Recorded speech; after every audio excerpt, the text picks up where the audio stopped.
Bonjour à tous, fans de la Juve et fans de football. On se retrouve du coup pour le deuxième épisode de ma chaîne YouTube consacrée à l'actualité de la Juve. Je tenais d'abord à vous remercier pour vos messages de sympathie, vos conseils lors du premier épisode. Ça me fait vraiment plaisir et du coup, je vous invite à vous abonner à ma chaîne et n'hésitez pas à laisser un petit like, un petit pouce bleu du coup pour cette deuxième vidéo. Ensemble aujourd'hui, on va discuter plutôt transfert, plutôt mercato, étant donné qu'il n'y a pas de match de préparation avant dimanche contre le Trophée Gamper, je le rappelle, dimanche 21h30. Le premier point du coup, c'est Merih Demiral, le départ de Merih Demiral du côté de l'Atalanta Bergame. Le défenseur turc, arrivé en 2019 pour 33 matchs effectués à Turin, un but au compteur, rejoint officiellement l'Atalanta. Il a passé les traditionnelles visites médicales et tout ceci devrait être officiel dans les prochaines heures. On souhaite d'ailleurs une très bonne réussite à Merih Demiral à l'Atalanta. Un très bon défenseur, rugueux, avec du cœur. Personnellement, j'aimais bien le joueur. Je pensais il allait pouvoir se créer une place à la Juventus. On sait combien il est difficile d'avoir du temps de jeu pour les jeunes joueurs à la Juventus.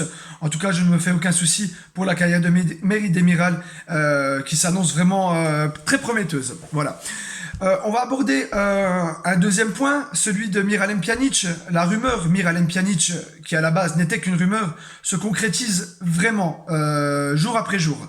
On sait qu'il y a eu des contacts permanents entre Federico Cherubini et Félix Ramadani, l'agent de Miralem Pjanic ces jours-ci. Et tout porte à croire qu'il devrait avoir une finalisation du dossier lors du trophée Gamper qui aura lieu dimanche soir. Barcelone serait même prêt à rompre le contrat de Miralem Pjanic afin que Miralem Pjanic arrive libre à la Juventus, ce qui serait une bonne chose économiquement pour la Juve.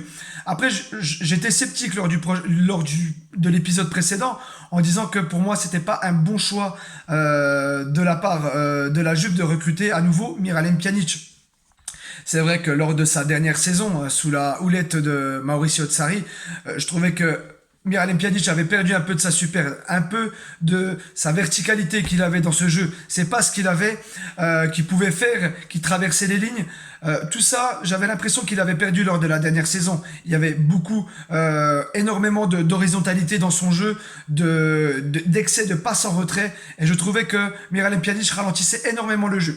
Je l'espère en tout cas, j'espère que son retour va tirer la Juve vers le haut, j'espère qu'il va me faire démentir par rapport aux propos que j'ai eus lors du dernier épisode. En tout cas, on le souhaite, on attend en tout cas un peu plus d'informations sur le début de semaine prochaine sûrement. Donc affaire à suivre.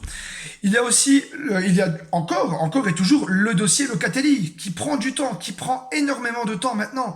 Et on en vient même à avoir des doutes. Est-ce que Locatelli rejoindra vraiment la Juventus on sent vraiment une volonté de la Juve de faire en effet le bon coup, que ce soit sportif et économiquement. Mais à vouloir peut-être être trop gourmand, Sassuolo résiste et du coup joue la montre lors de ce mercato estival. La Juve propose 5 millions tout de suite, plus 20 millions avec obligation d'achat. Sassuolo réclame plutôt une somme entre les 30 et les 40 millions. Tout porte à croire, encore une fois, que ce dossier viendra à bout, car le souhait, encore une fois, selon les sources, selon les quotidiens italiens, tout porte à croire que Locatelli ne souhaite que la Juve. Encore une fois, il a repoussé des offres d'Arsenal et Liverpool, et du coup, il n'attend que la Juve et que les deux clubs trouvent un point de négociation, un point positif, un accord tout simplement dans cette transaction. En tout cas, je l'espère, car c'est un dossier quand même qui commence à prendre réellement de temps.